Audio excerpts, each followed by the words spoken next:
take a sneak peek at the project that we're going to make as we learn everything about HTML. Stay tuned. Hi, this is Muhammad, and I help those who are venturing into financial freedom make that first move. Here it is, and basically it's a portfolio website that looks like a phone.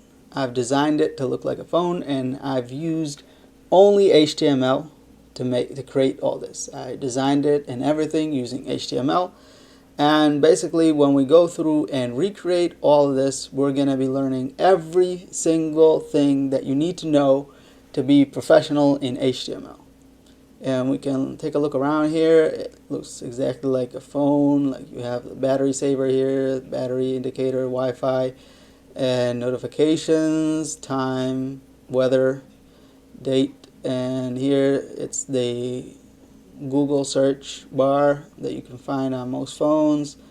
And then when we come down here, here are the options that you can look into. Like if you want to look into my projects, this could be your portfolio project.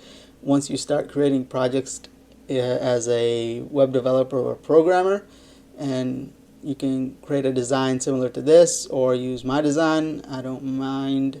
And if we come over here and look at projects, we can see that it brings you to another page where you can check out my projects, and it could be your own projects. It doesn't have to be these. And there's a button here to go back, so you can go back to the home page.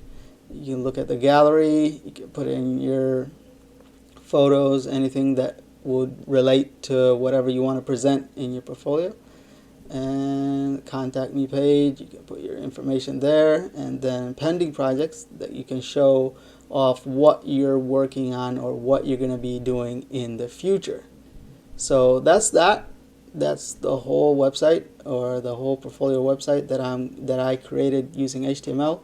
And we're going to go through and recreate everything that you see here step by step. So as for now, you can head over to the link in the description below, and it will bring you to this page, my Google Drive. You can download all the icons you will need to create this project. If you don't want to use these icons, you're free to go and download any icons. You can find free icons on the internet, but if you like the icons I have, you can download them here.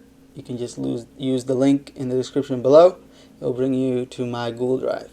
Until then, make sure to subscribe and watch the previous tutorials so you can catch up. So long.